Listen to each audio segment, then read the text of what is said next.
Hello and welcome to 2CrazyMedia. I'm Matthew, this is Jason, and welcome to another Sunday video. We haven't had a video since Tuesday. Tuesday was my Resident Evil Requiem spoiler-free review where I gave a full breakdown of my review on the game without any spoilers, talked about what I liked, the very little things I didn't like, and just how much I love the game and why it is a 10 out of 10 for me. My favorite Resident Evil game by far. It's going to be hard to beat it as my favorite game of the year. Sorry we didn't have a video on Thursday. Ended up being a little busier than I thought it would be. And sorry we didn't have a news video today. This is the first time on a Sunday we didn't have a news video in a while. And that's just because instead of doing a news video, we were just thinking, you know what? This is probably going to be a long video. We have a lot to say about Requiem. We both really liked it. And this is finally the time when we can talk about a bunch of spoilers on the channel. You can give your review. So instead, since there's going to be a longer video, we're like, you know what, instead of doing two, let's just do a long Resident Evil Requiem spoiler review and all that. Spoiler talk, almost. So yeah, this is our Requiem spoiler talk. But before we kind of talk about our favorite moments of the story and some of our questions in the story and ending and all that stuff, let's first get your review. So talk about what platform you played it on, how many hours you have in the game, maybe how many times you finished the game, and also your score out of 10. Okay. So I play the game on an Xbox Series S. I have about 2 days worth of time on the game, and I've completed the game around 5 times. And I feel like at this point I can pretty much give my full thoughts on the game. And I've also completed all the achievements, so I have 100% of the game. So yeah, I think it's amazing. It was definitely worth the wait. I'm excited I can finally talk about it now. In terms of a score, I would probably give it a 9.5. Okay. And I'll explain why I didn't give it a 10. But I mean, there are very few negatives. I think the game is amazing. I think that everything is great. I think the characters are great. I think the story is extremely strong for a Resident Evil game. Yeah. When a lot of the time the story is just kind of like goofy in a lot of games, and it's still goofy in this game, but I feel like it's done really well. And I think some of the locations in this game are the strongest in the entire franchise. Yes. I think that Rhodes Hill, which is the opening, pretty much, is, in my opinion, better than RPD. It's very similar to RPD from Resident Evil 2. Okay. Extremely similar in the way that it has 2 different sides, East Wing and West Wing, and there's 2 floors to each, or even multiple. And I think that I'm someone who likes RPD in Resident Evil 2, but I'm not it's not my favorite place in a Resident Evil game. But Rhodes Hill, in my opinion, is top 5, 100%. Yeah. I think that it's amazing. It's terrifying. The gameplay is so well done. It feels like it's almost like Resident Evil 7, but also not. I feel like it's not as scary as Resident Evil 7. A lot of people have been saying this is like the scariest Resident Evil game. I disagree. I think 7's still scarier. But I think this game is maybe a close second. I think this game is extremely scary at times. And yeah, Rhodes Hill is amazing. And I think some other sections are really good too. Like I think Raccoon City section is, in my opinion, I might like even more than Rhodes Hill. Wow. I think that going back to Raccoon City was just like an amazing idea. It's like something that you would think like wouldn't do well because it's been destroyed. Like what would there be to do? But I think that they executed it really well. And the whole section with Leon and Raccoon City is probably the longest part of the game. For sure, yeah. I think and definitely my first playthrough, the whole time I was like, this is like the greatest section ever in Resident Evil. And I maybe don't think that now, but I still think it's top 5. I think it's really good. And for this game to have 2 of the sections to be top 5, in my opinion, is just shows how good this game is. Now, I will say, out of the 3 main sections of the game, the last section of the game, I don't think is the strongest. I think it's good. It's a good last section. And the good thing is that it's not that long. It's pretty short. But I think it's definitely the weakest. I don't think it's the weakest part of the game. But I think that it's the weakest whole big area of the game. I agree. And I think that kind of causes the end of the game to feel a little bit weaker than the rest of the game. But to be honest, like pretty much most Resident Evil games, the ending, the last act tends to be a lot weaker than the rest of the game. That's just kind of how most of them go. I feel like it's just a curse in all the Resident Evil games. But I think this game, even though like the end is a little bit weaker, I still think it's really good. It's still pretty strong. And like at least it's not like RE7 with the boat. Yeah, it's not like just to the level of like this sucks. Abysmal. You don't want to play. Like it's still good. Yeah. But it's just weaker. But I think that just shows how strong the areas before were. But yeah, the areas are amazing. I think the gameplay is the best in the franchise. Grace's gameplay is simple, but it's really good. I think it's just simple RE. Yes, the best way great. Possible. It's perfect. It's survival horror perfected. I think that it's very similar to RE2, and I really like the gameplay of RE2. I think it's great. I just wish that game was in first person because I feel like I understand why it's not, obviously. Yeah. But I feel like RE2 in first person would be amazing, and we kind of got that with Leon and Grace. Because personally, I think in terms of like the camera perspectives, I think Grace first person is definitely the way to go for the scares. I think that playing her in third person is fun. I do like third person Resident Evil actually more, but for the horror, I prefer first person. Yeah, same. And you don't really get as much of the horror in third. It's still scary at times, but you don't get as much of it. And for Leon, I pretty much most of the time am gonna go third person. I think first person Leon is definitely cool, a feature that they added, and I like that they added it. But I feel like it just feels like I'm playing an FPS game. It doesn't really feel like Resident Evil anymore. Yeah. And it is cool to see the guns up close because they all look really cool. But I think that third person Leon is definitely the way to go. Yeah, I agree. And Leon's gameplay is fantastic. It's so good. It's like, you know, Resident Evil 6, they took a lot from Resident Evil 6. And even though the game is not well received at all, the one thing that people can say is good is the gameplay. Yes. And they kind of translated that, modernized it for this game. And they didn't include all the features in that game, but they included a good amount. And Leon's gameplay is great. I really liked it in RE4 Remake. It's similar, but they've added a lot to it. I think that the hatchet is my personal favorite thing that they've done with Leon in this game. Yeah. I think that obviously having a knife is great in RE4 Remake and all the other games he's in. But the hatchet is so much fun to use. Yeah, the pairing feels so good. The pairing feels great. The melee attacks feel great. I love the special takedowns when they're near a certain part of the environment and you can do a cool animation. I think that stuff is awesome. And I just can't, like, the gameplay is just so good. So good. I can't even explain how good it is. It's just by far and away the best gameplay the franchise has ever had. And I think that the characters, like, I think that Grace as a character, they did a fantastic job with. I think I would say that she is a better protagonist than Ethan. Okay. And personally, I really like Ethan Winters. Yeah. I liked him in 7, but I understand that he's kind of a flat character. And I really liked him in 8 because they actually definitely better than Ethan in 7. Yeah, he definitely, they made him into a character. And I think that by the end of 8, you cared about him. Yes, yeah, for sure. And I think Grace, I feel like they got that down right away. Oh my god. Right away, they made her a really relatable character, and I think that she's great. And I think that the performance is some of the best voice acting I've ever heard. I think that she should definitely win the Game Award. At least be nominated. Nominated for sure, but I think she should probably win that. Amazing. We haven't heard any. I know, but she's so far. So amazing. Far, for sure. Like, and obviously Leon's voice actor is doing a fantastic job as usual. Yes. And I think that the villain in this game is really strong. Victor Gideon. I think that they didn't really show too much about him in the promotion for the game, but I think that he ended up being a really good villain, and they did a great job with him. Like, I think that he's the best villain in the franchise we've seen since the Bakers.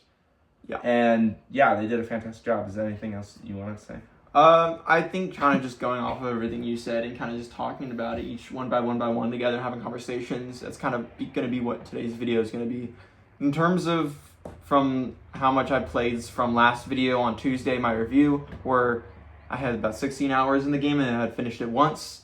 I now have 23 hours in the game, so double that. and I've now finished it twice, once on casual and once on standard modern. You've played it on insanity. We'll talk about that later as well. I want to kind of get your opinion on the insanity mode and all that.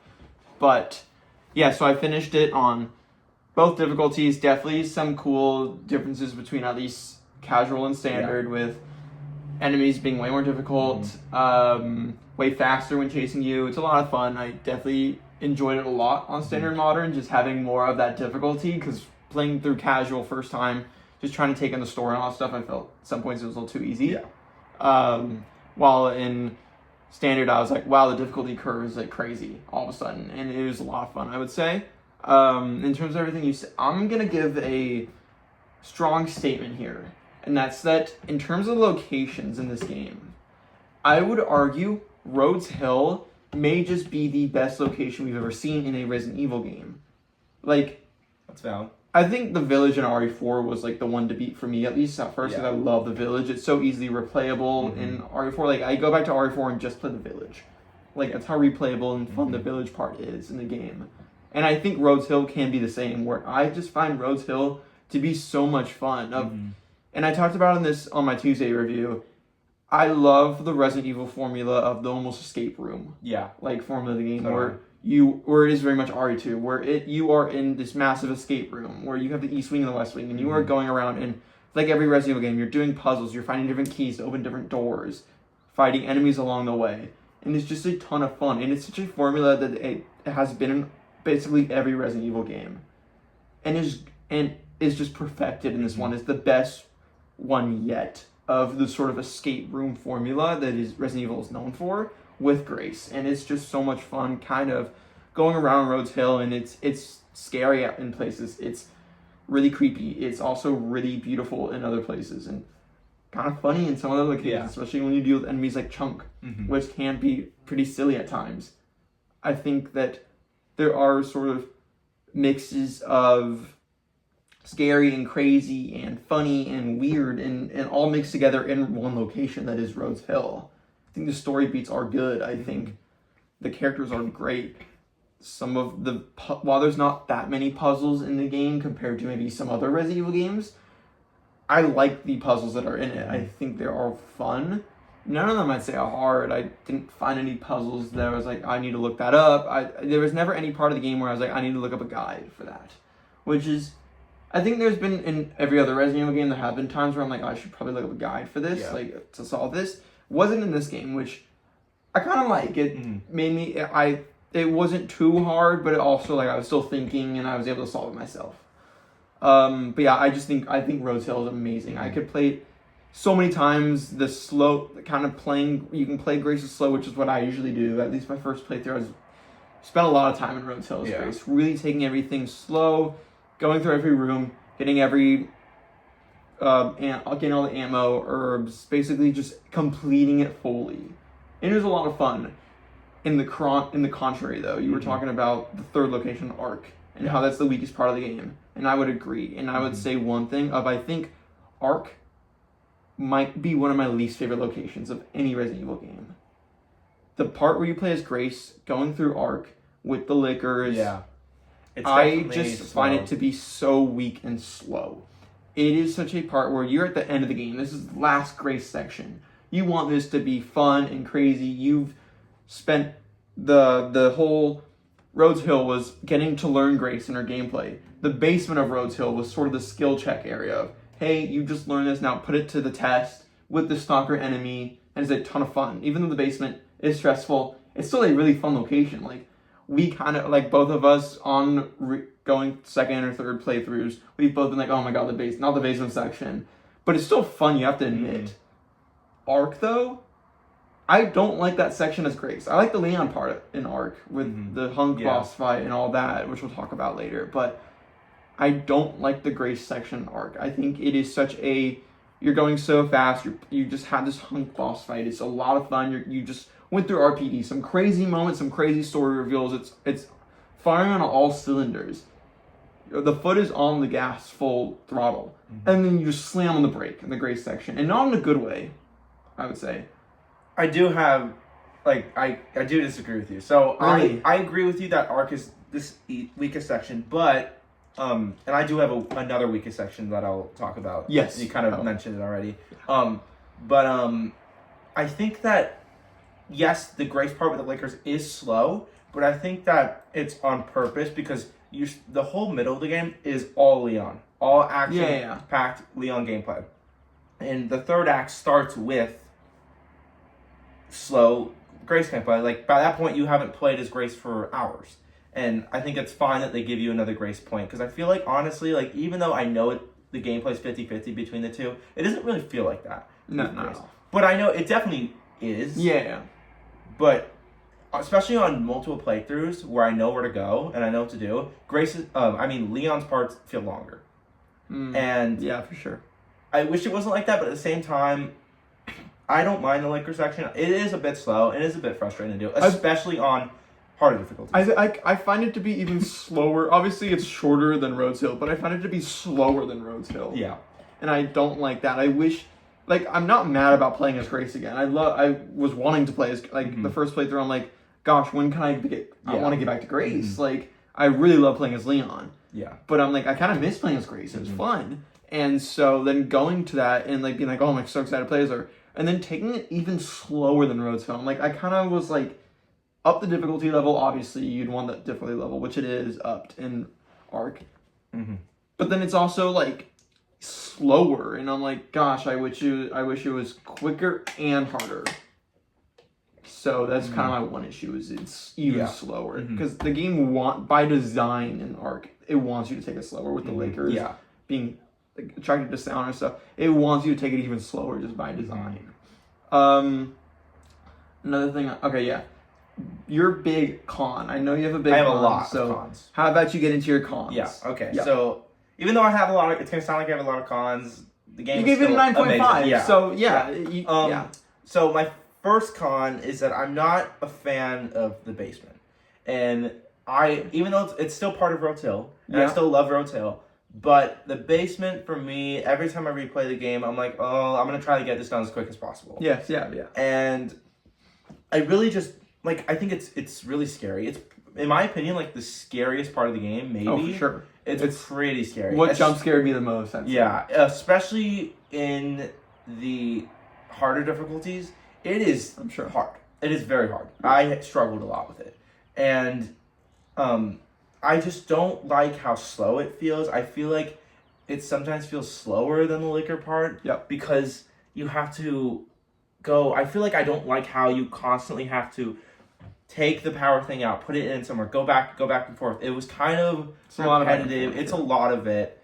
And it was good, but, like, I don't know. I just, like, that part just isn't my favorite. There are I will say there are ways to speed that part up. For sure. Heavily, so that it won't take nearly as long, which if you don't like that part, I recommend doing. It makes it extremely faster. But I think it's definitely, like, it kind of slows, like, it's definitely weaker. And then after that, there's another part after that I do like. Oh, yeah. After the basement. When you leave. Yeah, when you leave the basement. And I think that part's great. Yeah. But yeah, I think that even though that part's not my favorite, it's still good. And some of my other negatives are that the boss fights aren't great. That was my negative. And I will say, not only are the boss fights in the game not the greatest we've ever seen, there aren't a lot of them. We can talk about spoilers now, so you can mention which ones you like and don't like. Yeah. So there's a few bosses in the game. A lot of them are mini bosses. There's there's not a lot of full-scale bosses. Yeah. And the thing that really surprised me is that there really isn't a boss to close out the Rhodes Hill section. The boss against the stalker enemy, which is the girl, which in my opinion, one of the best stalker enemies we've ever seen. Great stalker enemy. Yeah. And it made sense to end that storyline with her at the end of Rhodes Hill before we leave. But it was barely a boss fight. It wasn't really a boss fight. It was barely. It's just another chase section. And I kind of wish it was a boss fight, but I also understand. I think it's kind of lame that Grace didn't get a single boss fight. I agree. But I do understand why they want us to feel like Grace doesn't really have the power that Leon does. But at the same time, I still think that she should have gotten a boss fight. She still can overcome that and kind of defeat the girl when it's weak. I think that the sun is. It should have been a full-on boss fight. I agree, but I still think it's fine. I think that the final boss, which is Victor Gideon, I think it's okay. I think it's maybe one of the weaker final bosses in a game. I think final bosses in Resident Evil games usually just kind of fall flat. Oh, for sure. Resident Evil 8's boss fight was fine. It was okay. Resident Evil 7's final boss was abysmal. It wasn't even a fight. Horrible. 4 remake is pretty good. Sadler's boss fight. I like Sadler. I don't like 3 remakes boss fight at the end with the giant. Yes, and that was. Yeah. I think the biggest problem with the final boss fight in RE9 is that the boss fight is just a copy of the Nemesis boss fight from Resident Evil 3 remake. Yep. And I think that's it's not exactly copy because it's a whole new design, but he has the same moves. Basically. Just does it slightly slower. The second. Yeah, the second phase of the boss. Second phase, yeah. And it's just, I don't know why, I guess it makes sense for the story. Yeah, but he's a tyrant. In gameplay, it's really just kind of lame. You're just redoing that boss fight, but it's just much easier than it was in RE3 Remake. And it was hard on Insanity, but it wasn't that hard. I only did it in one try. So, I think that boss fight's a little weak. I think that another character, Zeno, who's the other villain of the game, I think that it's really disappointing. He was such a cool villain, and there's no boss fight. Yeah, I would have at least thought that the bad ending, you could have done a boss fight against him. And I think that it makes sense lore-wise why there is no boss fight, but I think that's kind of lame. I wish there was a boss fight. I think it would have been fun. It would have been cool. It was kind of just a character. I thought Zeno was a cool character, and he was intriguing, but leaves kind of more questions than answers. And I get that's the point of his character is to kind of set up future RE games and possible future DLCs and kind of explain his character more with the connections, and we'll kind of get into that also in the video and some of our story thoughts. But just kind of on talking to the game right now, the boss fights was one of the cons I had in the Tuesday video. Was I think that there are some really good boss fights. Now I can finally talk about them. Hunk is my favorite boss fight in the game. I think, is it yours as well? The Hunk one I'm kind of an interesting relationship with because I think it's a great boss, but on Insanity mode, it is the hardest part of the game. Okay, yeah. It took me a long time. But I think that's why it's a good boss. No, it's great. But on Insanity mode, you have to learn his attacks, you have to learn the timing. That's why it's good. But I think that's a good thing. Yeah, I love the Hunk. It was the only boss that actually really gave me a challenge. It's cool and it's different, and I think it's unique, and that's why I love that boss fight. And plus, I know it's not exactly Hunk, but it's implied. It's come on, it's implied it's Hunk. It's a clone of Hunk or whatever. We'll talk about the stories later, I said. But I think it was a great boss fight. I think some of the more disappointing ones. I think Victor Gideon's kind of disappointing. Plant 43, what a disappointing and lame. It's just a reskinned version of Victor Gideon's boss fight, the second phase, the plant boss fight. Kind of, yeah. It's reskinned with just the hitting the ground and avoiding it. It is a reference to an older game, but I do think that the attack pattern and everything. It's kind of a boring fight. It was kind of a mini fight. It was a mini boss. A mini boss, but I'm still gonna count as a boss because there are not many bosses. I think another one is the Blisterborn because there's only 2 in the game.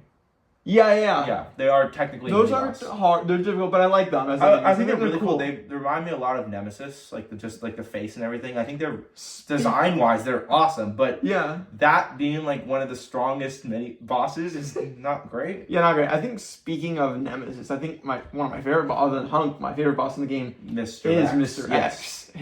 What an awesome I will boss say, fight. bringing Mr. X back was genius. I mean, I feel like that's something nobody predicted, but at the same time, it's something that people would have not been surprised if it happened, and it did happen. I think that it was awesome. It worked really well. I think it worked well with the story. It was awesome. The moment that he shows up in the cutscene, so hype. And the boss fight, the chase scene is classic RE2. It's so good. It's just, it takes you right back to playing RE2. It's just so much fun. And even though it's short, it's still a great time. And that's another thing. RPD is the perfect length. Yeah. I think on replay, it takes 2 minutes. Oh, yeah. It's very fun. On your first playthrough, solving all the really cool Easter eggs that are there in the puzzle, I think it's awesome. Yeah. So good. They did such a fantastic job with going back to RPD. They managed to pay respect to RE2 Remake and the original Resident Evil 2. Yes. So I think that's great. And it's fine on replay, but I think that part is one of the best parts of the game. I think it's and I think it's some people have said it's a little too short. I think it's the perfect length. Yeah, I do. Because we've already been there before. Yeah, we don't need to do a whole other survival horror section. Exactly, we've been there before already, and again, we don't need to have a long time in there again. So I think it's awesome. But yeah, the Mr. X boss fight is really fun. It's great. It's difficult. The parrying is super smooth on that fight. It's a lot of fun. It's the gunplay kind of shooting his heart in the middle. Yeah. I think you have to hit it twice to kill him. It's great. He throws cars at you, which can be wild at times. It's a very similar boss fight to the one in Resident Evil 2 Remake, just made for a more action-oriented game, where you have more control over what you're doing, unlike Resident Evil 2. I think it's a great boss fight. Yeah, I think it's one of the strongest, for sure. I think it's a little easy. Even on Insanity, I will say the boss is pretty easy. But I still think it's a really fun boss. I think the third and only other boss fight I like is Chunk at the beginning. Yes, that one's good. With Leon. I think that's a fun boss fight in sort of the small enclosed attic. The attic. Yeah. It's very enclosed, which is good for a massive enemy like that. It definitely ups the difficulty and like sort of horror aspect of it, of being in this very enclosed space with such a massive enemy that takes up the whole hallway. Yeah. I think it's a fun boss fight. It's got a good enough health where it's some difficulty, but I never really... Very hard on Insanity mode. Depends on what guns you have. Yeah. I think that's a great time. All right, enough with boss. Do you have any... I know you have one more... I have a huge... my biggest negative of the game. Yep. And it's something to do with a part of the story. Yeah. And I actively hate it. It's probably the reason why I didn't give the game 10. I hate it that much. Yes. The orphanage part. Yes. With Chloe, the little girl. I think that the part on first playthrough is good. Yeah. It's really scary. It's, in my opinion, it might be the scariest part. It's the scariest part of the game for me. Yeah, on first playthrough, it's the scariest part of the game. I don't think anyone expected a flashback from 1990 in the orphanage that was also in RE2 Remake. And it was good. It was great on first playthrough. It was scary. But my problem with it is that on every other playthrough other than the first, it is miserable. Yeah. It is so miserable. It makes me not even want to play the game. Yeah, it was bad. So bad. It's in a section where you're in RPD. It's at the very end of RPD before Mr. X comes in. And you're at a very cool moment. And it just slows down for this slow part that takes so long. And then you go back to Mr. X and it gets hype again. But then it's in between. It's weird. And my biggest problem with it is that it just takes too long. It is just... There should be an option to skip it. 100% they need to add an option to skip it. I don't think they're going to. Yep. But it needs to happen. It is so bad. It is so bad for speed runs. Because there are ways to skip parts of it and go faster, but even when you do that, even when you perfectly skip it, which it's pretty easy to do, it's still too long. There's like 5 different moments where you have to sit behind something and just wait. And it's so boring on other playthroughs. It's not well thought out. It should be skippable. 100%. Should be skippable. I don't know why there's not an option to skip it on any other playthrough. It just goes on for so long, it never ends. And every time I reach that point on a new playthrough, I'm just dreading it. And I'm like, I need to get past this as quick as possible. Not even paying attention to the game. I'm watching something else. I'm like, oh, well, I just try to get it done. Yeah, and then right away I'm walking back into the game when I'm done with that. Yeah. And it's like, I hate it. I need them to change it. It's so bad. I wish there was a way to go even faster or just skip it altogether, and I hate it. I agree. I loved it first time playing through. Great first time, fantastic. It's the scariest part of the game other than the basement of Rhodes Hill. It's the tension is there. It's amazing. It's really, I guess it's a cool story, even though we'll talk later in the video. It's a little messy with the story, but at least in the moment it's cool. Yeah, it's scary. The horror elements are on point. I love one of my favorite parts is a really subtle moment, but it's just when you're in the little basement part of the orphanage, and you just see the fire truck toy kind of go down the stairs. Yes, very scary. Really scary, and just kind of like remind me of like a movie like Barbarian or something. Felt very Resident Evil 7 to me. Yeah, and I love that. I thought that was like one of my favorite parts of the game. Just being like, that's awesome. And it's such a tiny, simple moment, but it's just a moment I'm like, wow, that really defines this game really for me. But yeah, I also wish you could skip it. Hopefully that's something they'll add in the future, and we'll You know what? Because there's 3 more things I want to talk about before we get into the story and our theories and our thoughts on stories and characters and moments like that. So first thing I want to get into, like we just talked about, is post-launch content. What they're going to be adding from not just, hopefully with bug fixes, adding a skip to the orphanage. But I guess one thing I want to talk about, and then probably a big thing you want to talk about, the one that I want to talk about that I hope they can add soon, is photo mode. Yes. This game is beautiful. This game is fantastic. It is, and this is actually the second thing. This is another aspect of the game other than post-launch content I want to talk about and that's the graphics. So I'm just going to get quickly into my graphics rant. And less of a rant, but more of just gushing about how good the graphics are. This is the best looking game I've ever played apart from Alan Wake 2 and Death Stranding 2. Those being the 2 other best looking games I've ever played. This is on that level. This game looks beautiful. The rock texture is insane in after RPD when you're going down to Ark and you're in that area with like the train and all that stuff. Looking in the distance at like the rock and all that stuff. Crazy how good. I was blown. I took like 20 screenshots of that one vista alone. I think just the Rose Hill, the lighting is fantastic. Oh, wait, hold on. Speaking of textures, we forgot one boss. The spider boss. The spider boss is my favorite boss of the game. Yeah, I forgot. You know what? Yeah, that's one of my favorite. We're both people who are very scared of spiders. We both terrified of spiders. And that boss definitely shocked us. Oh my god. But I think it's the best boss in the game. I think that it took me by surprise. Again, it's not the strongest boss ever, which just shows that the bosses just aren't the strongest. But it's a great boss. I think it's great for what the game has. I think that it's scary. It's fun. It's just a great boss. I think it's great. And it's the best looking spider I've ever seen in a video game. It's crazy. Yeah, it looks amazing. It's crazy how good that spider looks. But that is such a good boss fight. Yeah, it's great. I can't believe we didn't mention that. How just good that boss fight. Yeah, that's my favorite one as well, probably. It's so scary as like we both are terrified of spiders. So that added to it being like, oh my god, I don't even want to look at it. Yeah. Like fighting, I'm like, ew, like I just want to kill it as fast as I can. But it's fun. It's difficult at times. Like I died on. Did I die on standard difficult? No, I didn't. No. I will say it was a little easy on insanity mode. The boss is pretty easy because there are ways to stun it, guaranteed. And I think that's kind of like on insanity. I feel like it shouldn't be that way, but it's still my favorite boss of the game. Yeah, no, I would agree. I think definitely the best boss in the game. Such a fun moment. Such a unsuspecting. I never would have thought, other than RE1, that we would get massive spiders in this game. Like, what? Like, that was first spider in the RE engine. Yeah, and looks great. It's shocker moment, but such a fun moment and such a fun welcome to Raccoon City moment to the game. But yeah, back to the graphics. Yeah. The game looks amazing. Everything from the Raccoon City looks crazy. Looking at all destroyed buildings, just getting to see it all up close is wild. The lighting, the Rose Hill Arc even looks great, and the graphics it's blows me away how good the game looks, and so I hope they can add a photo mode. Yeah, like please, and then you have another post-launch thing that you would love to be added.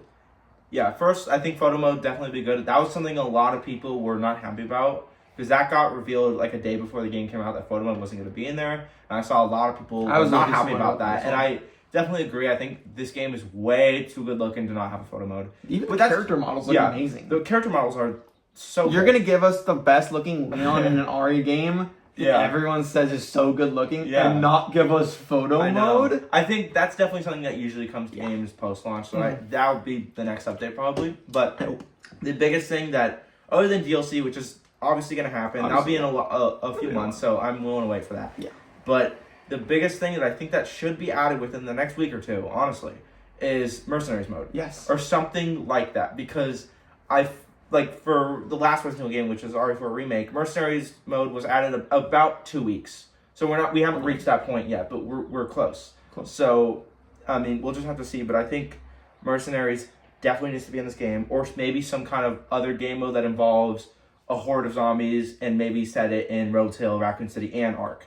3 different locations. And I think that it probably will just be Leon to start, and I think they'll probably add more characters as we get DLC for the game.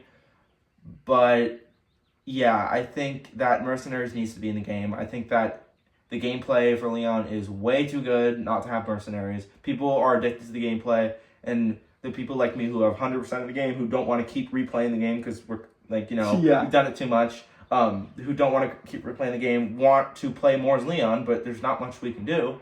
So I think that they need to add it, and if they don't add mercenaries mode, then 100% might lower my grade to a 9. But I think that it will probably get added eventually. Yeah. Maybe we'll have to wait a little longer than usual, but I think eventually it will be added or some kind of mode like that. So yeah, 100% it will. I agree. I hope we get a mercenaries mode sooner than later. I would love to see one this week, next week, just in the next few weeks. This is the best feeling Resident Evil game gameplay wise. Yeah. Like Leon feels fantastic. It feels like a John Wick game, basically. This would be what I wanted my dream John Wick game to feel like. Yeah. And what I hope the Saber Interactive John Wick game feels like. Like generally Leon's gameplay feels fantastic. It's so fun and so addicting that I'm like, we need a mercenaries mode. It's gonna feel so good. It's gonna be so much fun. And they could have other characters. They could have Zeno. They could have Victor. They could have Hunk. They could have like one of the Hound Wolves from the end of the game. There's a few characters that you can add. Obviously not many, but there's a couple. There's a handful. So I would just love to see any of that in the game. And mercenaries would be such a slam dunk update in the next week or so to just get even more players in, and maybe some players that played the game first weekend, finished the game and stopped playing it, get them to come back again for another couple days. Yeah, mercenaries has shown up in the past 2 Resident Evil games. So if they don't add it, that'd be kind of crazy. I'm expecting a mercenaries mode. It's just the matter of when. Yeah. So hopefully soon. Alrighty. Final thing I want to talk about before the story. We talk about the story, and that is and this is my favorite part of RE9. I said it in my review on Tuesday. My favorite part of the game, the set pieces and the action moments. It's crazy to say that my favorite part of a horror game like Resident Evil that does survival horror so well, it's crazy to say that in that game, my favorite aspects are some of the set pieces and crazy moments that happen. But genuinely, they did it in such a way that is good and doesn't take away, like RE6, where it's just too much and it's like, this is bad. It's because there are so many good survival horror moments, and it is so good at survival horror moments that you can have. It's rewarded with those action. It's rewarded with these action set pieces that are so bonkers and crazy. And I talked about it without saying the action set pieces that I liked, and without specifically detailing which ones in the Tuesday video. But now I finally can talk about them, which I'm so excited to talk about. Some of these moments in the game, like, oh my god, like, these are my favorite parts of the game by far. One of my favorite games of all time, I've talked about on the channel before, is Uncharted 4. And that is because of how crazy and amazing and movie-like the set pieces are. And it really feels like you are playing through a movie. And that game used to hold the crown for my favorite set pieces in any video game. Resident Evil Requiem takes the crown from that. Like, I couldn't believe that, but genuinely, there's some moments that feels like you were playing through a movie, like an action movie in the best way possible. And I love that. My favorite one, and I've been waiting so long to talk about on the channel, is the motorcycle chase. The motorcycle scene is one of my favorite moments in not just any RE game, but any game. It's probably my favorite moment in the game.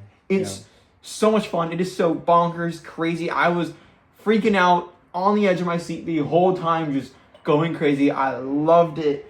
From Victor with an RPG to the Garmer wolves that you have to face off against, to driving on a roof of a building with the shingles coming off, going through a mall and a escalator, to driving up a skyscraper that has fallen down and flying off and jumping so high into the air onto another skyscraper down below, and then at the end, the jousting moment against Victor. And how just insane that all is, and unexpected and crazy. Like, I was under the impression that we would drive the Porsche in the game, since the Porsche was the big part of the marketing, and I love the Porsche. And it was barely in the game. But it's barely in the game, that's fine with me. Yes, I want to drive the Porsche, and I'm a little disappointed I can't drive the Porsche, but I'm totally fine with the motorcycle instead. Yeah. Like, just to even have sort of a driving section, even though it is on the rails. It's just like, it reminded me of Uncharted in the best way possible. It was awesome. My favorite moment of the game. I was like, I need to replay that again. It was that fun. And I can think of so many other set pieces, from the helicopter crash in Rhodes Hill to the whole going down the elevator thingy as Leon in Rhodes Hill, to the glass section in Leon RPD. Mm-hmm. When you're shooting the enemies and breaking the glass. Yeah, what a fun, it's a short section, but what a fun section that is. To the chainsaw fight in the gas station in Raccoon City also is so epic. To the Mr. X fight, the Mr. X chase scene, which is also a set piece. Yeah. Just the set pieces in the game are fantastic. And the mortar strike one in Raccoon City is also great. Also crazy. Very Resident Evil 4 feeling. I died multiple times in that one in the first playthrough. Yeah, it's pretty different. On casual. That was crazy. I was not expecting that. I almost died. You were watching me second playthrough on standard. I almost died again through that mortar section. That's crazy. But the set pieces in this game blew me away. They are so much fun.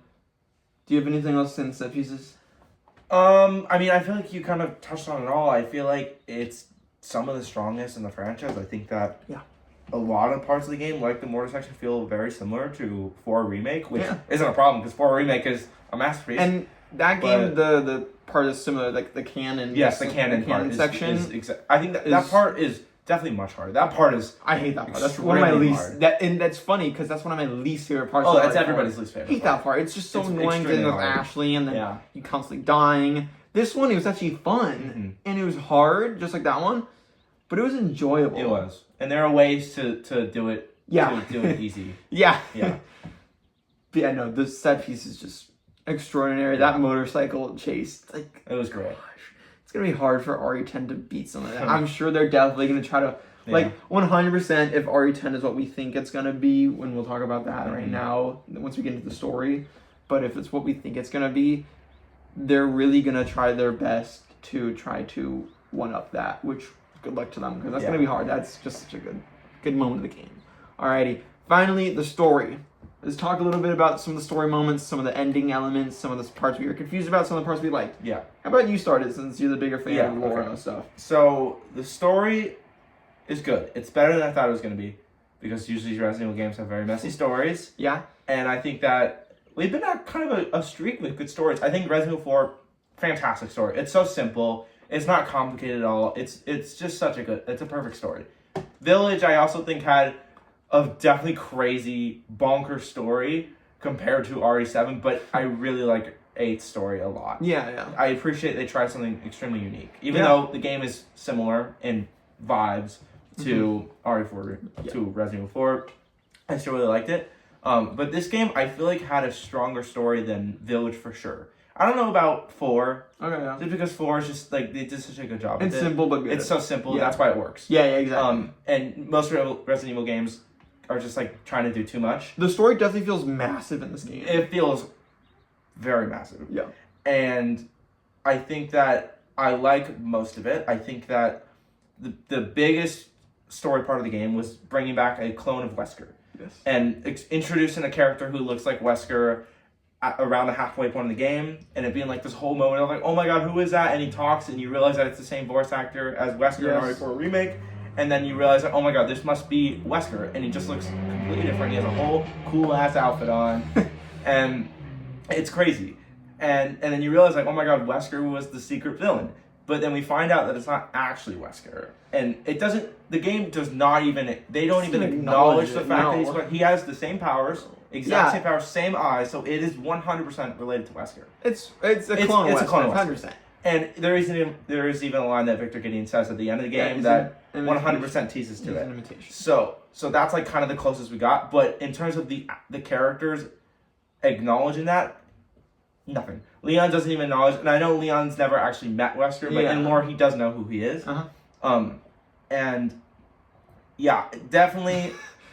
I definitely think that's on purpose though. Either they're saving the reveal or the explanation for the DLC, but I think that most likely Resident Evil 10. I think that will be the Wesker clones will be the main plot of Resident Evil 10. I think Wesker will be the prime Wesker, the main Wesker will be the main villain of Resident Evil 10. I think that for the 10th game they're going to want to bring back the biggest villain of the franchise, and I think that Chris is making that we'll get to that, but I think that it's definitely very messy, but it's some moments. Oh God, but let's I talk think about that it. the whole Wesker thing is messy, but I think it's really good. I also think that bringing back Hunk was definitely interesting because I think a lot of people aren't really happy about it because his name isn't actually Hunk Game, it's the Commander, but I mean, like, we all know it's Hunk. It's the same voice actor as RE2. He does the iconic neck snap.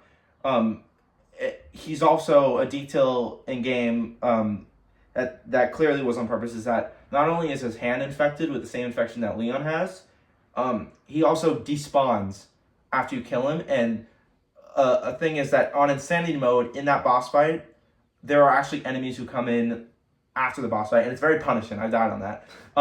But those if you leave the room and come back, those enemies stay there. But Hunk's body is gone, which shows that it's not just a glitch or something or unintentional. It is fully intentional that his body is not there, which shows that either it's a clone or he's alive, and that's awesome. I think that is a chance. I know there have been leaks for DLC, but there's a chance that we could see some kind of Hunk small DLC. He could be added to Mercenaries or some kind of game mode. Mm-hmm. I think bringing it back was pretty good. We haven't seen him. He hasn't showed up in a game in a long time, and I think that's awesome. And I think that we also talked about it, but bringing Mr. X back worked really well. I think that it made perfect sense for Leon to fight Mr. X, the first big enemy he went against, to fight him now, being much older and being much more trained.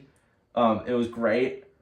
And I think the returning characters were awesome. It wasn't, like, the game, I feel like the second half of the game was a lot of fan service, but it was fan service done right. Yes, They did it very well. It wasn't just, like, cheap fan service with, like, oh my god, look at that character. Do you remember him from that game? He's back now. They did it really well. Mm-hmm. It made sense. And the stuff that doesn't make sense will most likely 100% be explained. Not all of it. What? Let's just rip the Band-Aid off, get into it now. I think the most confusing part for us and the messiest part of the story, the orphanage. Yes. It is so messy when you think about it, and it's a reason why I might even drop my score from a 10 to like a 9.8 to a 9.5.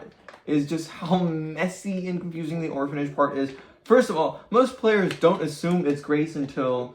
It's kind of confusing. Like, I knew it wasn't Grace, but I've watched a lot of people who have made reviews on the game, and so, like, I didn't know it was Grace until the guy at the end said the name was Chloe. Yeah. Or I thought it was Grace the whole time, and I don't remember them saying Chloe because I was either talking or something like that. So that's an issue. Another issue is the timeline. Yeah. It screws up the whole timeline. And I think it can just basically... Obviously, I think what they're trying to explain is that Grace isn't a clone. Grace is totally normal. Yeah. And those girls that we met, Chloe, Emily, after her, are not clones of her at all. They are nothing. They have nothing to do with her. They just happen to look the same. They have a different hair color, anyways. Like, they have different hair colors. So I guess yeah. But they don't. Even though they look alike, they have nothing to do with each other. Like, they are not special at all. Like, they have no correlation other than just Spencer is involved with both. Grace is just adopted by Spencer. That's it. Which I think was a crazy plot twist that kind of she's kind of Spencer's daughter. Yeah. That was definitely something that nobody predicted. And when that was, like, revealed, I was like, wow, that is a really great plot twist. That cutscene was fantastic. I cried. Yeah, it was great. Bringing Spencer back in the RE engine for the first time was not something that anybody expected. I couldn't believe it. I've never, like, even teared up during Resident Evil game. It was great. But the first time playing it, that cutscene, I teared up and I shed a tear. Like, that was a really well written and emotional cutscene with him holding baby Grace and handing it to Alyssa. What an amazing written cutscene story moment. So good. I love that part. Yeah, and I think that the whole, like, the decision to... It's messy, but I think that the whole decision to... And we don't know much about Spencer. Like, Spencer, yes, he is, like, the creator of, like, pretty much all of... He is the founder of Umbrella. But we don't know that much about him. He died in Resident Evil 5, and he's been gone ever since. And we still didn't know about him that much, and I like that they actually tried to give him more character in this game. And they even gave him a whole arc where he created this final virus that his, like, followers believe was, like, this this huge infection that was super dangerous, but it turned out to be the cure because he felt that he's still evil, but he felt this caused so much damage that he made a cure, but hid it. Yeah. And I like that it was like he did one good thing and made a cure, and all of his crazy followers like paid the price because they thought that it was a weapon, and it ended up being not a cure. Yeah. I think that was an awesome twist. I like that twist. I personally believed it as well. I was like, that's totally believable. I guess to kind of segueing to the final 2 story modes I personally want to talk about. If you want to talk about anything else after, we totally can. But at least the 2 story modes I want to talk about is the beginning of the game and the end of the game. Mm-hmm. Let's just go to the end of the game first, since we were just talking about it with Elpis. Is everyone kind of thought Elpis, including the characters of the game, Elpis would be like a really dangerous virus. It'd be really bad. And then it turns out, twist at the end, it's not. It's an antiviral. Mm-hmm. It's an antivirus. It cures viruses. So it cures Leon. Mm-hmm. It cures Xeno, whatever he has. Emily as well. So, like, really cool twist. What did you think of the 2 endings? Like, having the choice of 2 endings? Okay. That's something I think is kind of dumb. Okay. I think that I get it because after you watch the video of Spencer, it kind of gives you a hint as like the game Leon told you, and the common sense. Did you pay attention to the story or not? It's like a attention check where it's like where it's like the common sense choice, and even Leon agrees with you that is to destroy Elpis. Yeah. But after watching that video, you're kind of like, well, he talks about like hope that it might be releasing, but at the same time, like. It wasn't, I feel like, you should be paying attention, but at the same time, it wasn't obvious enough to make it obvious. So a lot of people, it feels like the majority of people picked destroy. Really? Okay. This is like just the common thing, destroy the virus. Yeah. And I think that it's just like, I get why there's a choice, but making people sit through watching Leon die in a very brutal way, that cutscene was hard to watch. When I saw it, I hated it. Yeah. I did not like that second ending. I did not want... If Leon was going to die, I would have liked it in a different way than getting shot in the head. And I just... Like, a lot of people chose that, and they had to watch Leon die, and they thought it was canon, and the game just kind of ends. It just ends. But the nice part about choosing Destroy Elpis is that once the cutscene ends, before the credits roll, they say, all right, now reload your save and do it again. Yeah, you get to go back and do it again on first playthrough. Yes. Which I think is great. I think that's really good of them. I do think they should kind of say, hey, you chose the wrong thing. Do it again. Yeah. I like that they kind of make it clear that's not canon. Yes. Yeah. That did not happen. Leon did not die. Leon is alive. That is just an alternate universe if you failed it. You get the real one. You get the real ending and a cool boss fight at the end. Yes. And a really cool reveal also at the end. But I know you chose release. I chose release. Yeah. At the end, great ending in my opinion. I think it was a really good. One of the strongest Resident Evil game endings. I think that a lot of Resident Evil games don't really end it. Pretty much a lot of Resident Evil games end it with the characters flying out of a helicopter, and then the game just ends. Yeah. 8 ended like that. 8 had a really dark ending. 7 had. Literally just ended. 7 just ended. Yep. And a lot of games. 4 also just ends. But 4 makes sense. But this game actually managed to tie things up. They had a whole montage at the end. 3 ends like that. They managed to tie things up at the end, which I thought was really good. And they also teased future stuff, DLC, and maybe Resident Evil 10 in that part, which I think was great. The Hound Wolves reveal, Chris awesome. Being at the end of the game is something that I know a lot of people aren't really happy about because so cool. Chris shows up a lot in the franchise. He is pretty much in every game. He has shown up in every game. Me personally, I love Chris. Yeah. I think he's great. I don't like him as much as I like Leon, but I think he's like really good. I think he's great. I love his Hound Wolf Squad. I loved him in RE8, and I'm glad that he's come back, and I think that they're definitely at the end. They didn't show him off because I think that either they're teasing DLC, but I think that more likely it's Resident Evil 10. I kind of wish it was DLC because I really don't want to wait that long. We'll see. For the outcome, but I think it's most likely. It could be. We don't know. I thought the ending was fantastic. The boss fight was a little bit disappointing, but still fun.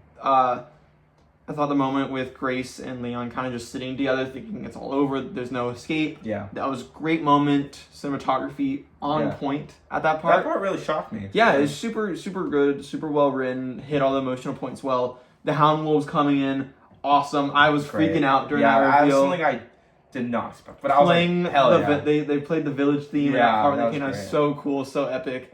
And just kind of the ending of talking to Leon and Grace talking to each other in the sort of area at the end. Super nice, kind of wrapping it up and kind of having the post-credit scene after of Leon and Grace. Yes. Calling each other, which is nice. Talking about how Emily's still alive and now she's kind of and she's almost also adopted Emily in a way. Yeah, she's cured and she has sight now. She can see now. I think it's great. I think it's really nice. I think it's a great ending. Really pleased with it. It wraps it up really well. I will say the second post-credit scene, I feel like it's just Capcom not knowing where they want to go. So just having a cool moment where like these soldiers show up and like I totally forgot about that. We'll leave this up for interpretation. We don't know what it means yet, but we'll have it there for whatever we want to set up. Me personally, I don't know what it means. Honestly, I don't think it's gonna. We'll see what happens. I think that there's a chance it could be related to Hunk. I don't think so. It's not the same voice actor. It could be they were DLC. picking up something. They were picking up something. Zeno. Maybe, but I don't know. But I think that that's just my theory. Something else that's not really related to that, but it kind of goes with how they tease things at the end. Is that I really liked how this game actually continued the story from Village. Yeah, it's not something I thought that the whole story at the end of Village of where they found out that BSAA soldiers were bioweapons. I thought that reveal was not going to be touched in RE9 because it seemed like RE9 was going in a completely different direction from Chris. And I was like, okay, we're not going to see that until like Resident Evil 10. And I'm so glad that they continue that. And it turns out, the leading theory when RE9 was revealed that zombie in RE8 was connected to Opus, and it turns out, yes, it was. So I think that's awesome, and it makes sense that Chris shows up at the end. Yeah, having the connections kind of come back, which were a big part of the RE7 and RE8 storylines. The timeline doesn't really make sense because it is 5 years later. Yeah, it does not make much sense, but just kind of connections being sort of in the background very much of RE7 and 8, and then full force in RE9 Requiem kind of coming back in a big way. Super cool. They've kind of set up the connections as like the new big bad for They're RE10. the new bad main umbrella now. Yeah, definitely will be probably the big part of RE10, which I think is great. I'm super excited to see what they do with that. But yeah, I liked how they continued both storylines from games like RE2 and RE4 and kind of continuing the mainline story, people would say, and then also continuing the RE7 and RE8 storyline. Yes. Which and combining them both together, which I didn't think both would be combined. I thought they would kind of be their own separate storylines almost. But the way they combine them, super shocked. As soon as I saw BSAA, when you get to Raccoon City and you see them, and you're like, oh my god, I was like, wow, they're actually like doing this. They're like combining both together, and super cool, awesome, love that. But yeah, final thing I personally want to talk about, that's the opening of the game. The first sort of hour in the game in the hotel, in Renwood Hotel, I would argue is the strongest opening of any Resident Evil game. While it may not have the replayability, it is a little and slow. I'm just counting first playthrough. On the first playthrough for every game. Yes, while people don't love RE3 Remake, including myself, I think the opening of RE3 with the chase with Nemesis is awesome. I think the opening of RE8 is fine. I don't love it that much. Yeah. And RE7 is really, that's a good opening. I will say that is a great opening. It's very similar, where it's slow, but it's also action-packed. RE7 has a great opening. RE7 does. Just kind of gets into it right away. I think RE9 has a fantastic opening from going around the hotel, being like, oh my god, someone's stalking me, going into the room. Scary first playthrough, very scary. Learning about sort of how Alyssa died, that cutscene with her getting hit in the neck with a machete. Brutal. What a crazy cutscene. So well acted and choreographed and all that stuff, to dealing with the zombie, the cop zombie, and sort of, I love the part where you have to dodge the shotgun. Awesome, I was playing that like, oh my god, this is so exhilarating. The fighting it with the fireplace poker stick, also a ton of fun. Just what a great opening to a game. I was like, this is full throttle, action packed. Once you really get into it, I was like, this is a great time. I really like that. The opening instantly hooked me. Yeah. Got me on the edge of my seat, and that's what you want in an opening for a game like this. So that's kind of the final thing I want to talk about. Is there anything else you want to talk about, like insanity mode or? Okay, I can talk about that, but one small thing I want to touch on is there's something at the end of the game you unlock once you finish the game, and it's Grace's report. Yes. And I really like that. It's a 60-page summary, basically, of the entire Resident Evil story so far, and I think it's fantastic. Excluding R7 and 8. Sort of. It touches on it. It touches on the just the connections. There is a reference to Miranda and Evelyn in there, and Mia. Mm-hmm. And I like that they connect those games. I think it's awesome. Yeah, it's cool. And I think that it's definitely worth reading for sure. Oh, yeah. It's a great read. 60 pages. It's long, but it's awesome. I think that's great. I think that's what they should do in every Resident Evil game, is have a story summary, because the story is so messy for this franchise, but it's also so good. And I love that they summarized it. Yeah. And that edition was fantastic. And the last thing I want to talk about is Insanity Mode, which I did beat. It's the first time I've ever beat the hardest difficulty of Resident Evil game. Mm-hmm. And I will say it wasn't too bad, but I kind of cheated because I did use infinite ammo. Okay. So I'm kind of a fraud, and I didn't do it with that. I think without infinite ammo, I wouldn't be able to do it. Yeah. I just don't think I could. But it's definitely possible for people who are better than me. But I thought it was definitely fun. Only attempt it if you either have infinite ammo or you're really confident. There's a lot of differences from all the other difficulties. What are some of the standout differences for you? Okay. I'd have to really think about this. There's a lot in the lab. There's certain doors in Ark. For the gray section for Ark is the hardest part of the game. Okay. Actually, no. The part where you first get into the lab with Leon and you fight, before you fight Hunk, you fight the soldiers, and then you fight Hunk, that whole part, hardest part of the game. It took me, I think, over an hour. I mean, they're even hard on standard difficulty. Because one shot from their guns, you're dead instantly. Wow. Extremely hard. You have to get very smart with how you deal with it, which I really liked. Yeah. That was fun.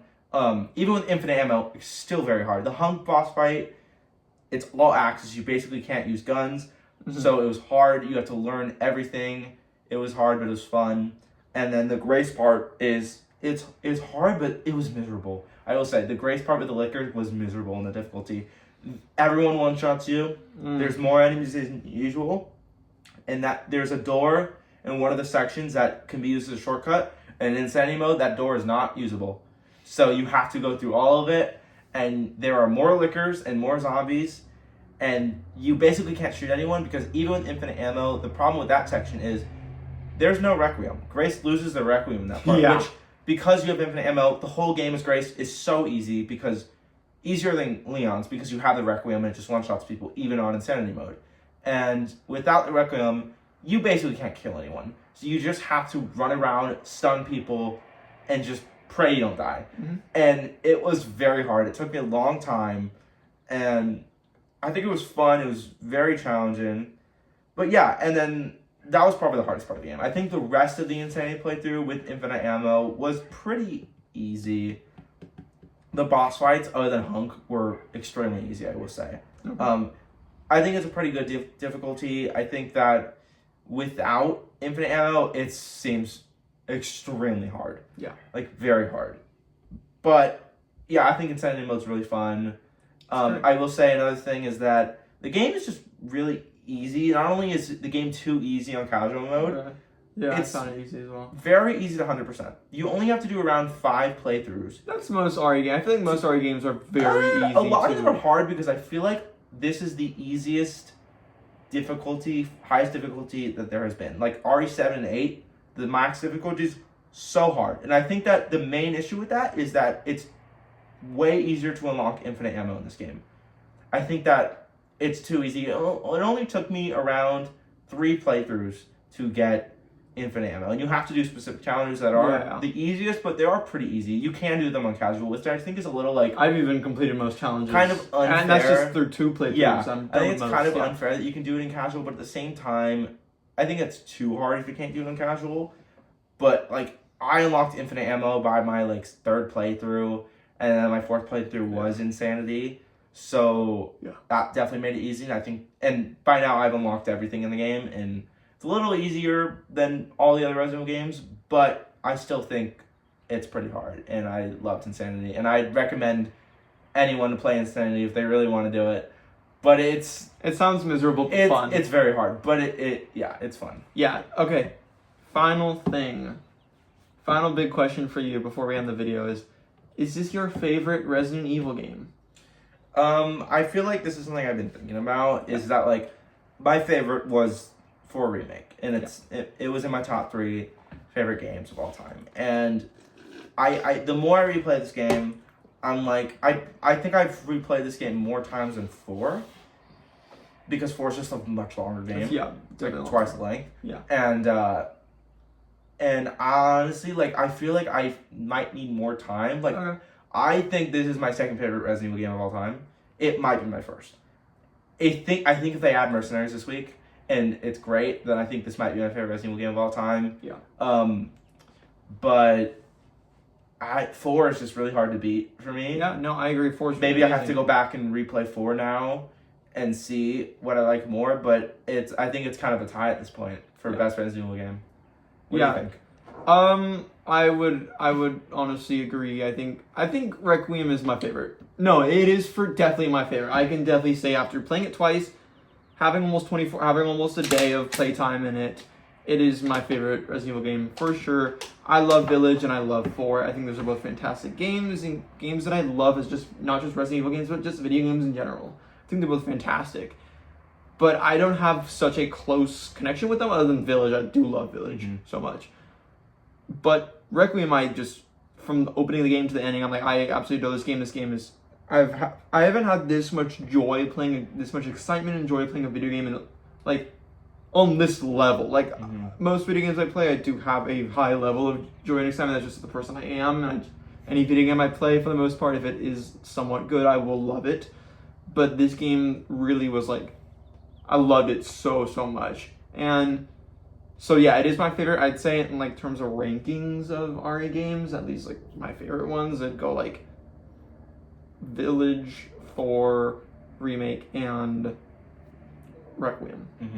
I just think Requiem is my favorite 100%, and it's going to be hard for really any game to beat it coming out this year for my game of the year, and that's a big thing to say in a year with 2 of my other favorite video game franchises of all time getting new sequels, Forza Horizon 6 and GTA 6, and my favorite video game studio making a new game with Remedy making Control Resonant, and one of my favorite all-time film franchises getting a video game with 007 First Light. Yeah. So it's like a big year for me for video games, and just some of my favorite things of all time.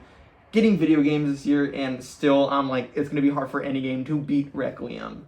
How much I love this game. So yeah, that's it for what I have to say. Anything else you have to say about the video? I think we've like kind of touched everything. Yeah, that's why I just wanted to make this video, wanted to make it a long one. It's just kind of the two of us just yapping about how much we love this game and some of our issues, but also the parts we love. And I think that's what you can do with a game that's this good and that you adore so much. I also really like the costumes. Oh yeah. Well, just another thing to touch on. I think Leon's costumes are fantastic. Yeah. I think Grace's costumes are good. They don't really match her character, I will say. Giving her a Don Lutresque costume is definitely random, but I think it's a cool costume. Yeah. It's definitely not one that I'm really going to be using that much, because I prefer the FBI outfit and the default outfit, and I really like the Apocalypse pre-order bonus outfit. Those are cool. That might be my favorite for her. And my personal favorite for Leon, I would say... maybe the suit. I think the suit's really cool. Actually, no, RE4, because I think the jacket from RE4 is just like his greatest look ever. But I think the suit is great, and I love that his RPD costume is free for everybody. Yeah, I agree. That's a cool costume. That's it. Yeah. So thank you for watching. In terms of these bigger review videos, we kind of want to do more for these on the channel with the games that we really do love and want to talk about a lot. In terms of upcoming games that we will have reviews on, because I think the review videos are some of my favorite videos to do, just because I love to talk about games I like.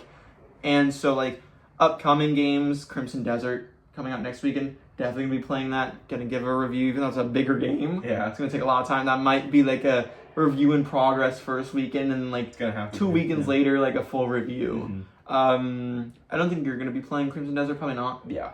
Yeah, but I'm going to be playing that. I will give a review on that game. maybe Screamer when it comes out the weekend after. I don't know, I might be too invested in Crimson Desert to go to Screamer, but that's a game that really excites me. And then going into April with Progmod, and then be playing that, giving a review on that. Saros, giving a review on that. And then like Forza and 007 and all this stuff coming. But yeah, so super excited in terms of this week. As you can tell with the last few weeks, the schedule is a little shoddy just because we're both busy with school and stuff. So in terms of hopefully going to have a video on Tuesday and Thursday. Don't know what the topics are going to be yet, but I'll think about those and have some fun topics for the channel. Maybe even the Resident Evil ranking, even though I've kind of done it already on this video, sort of.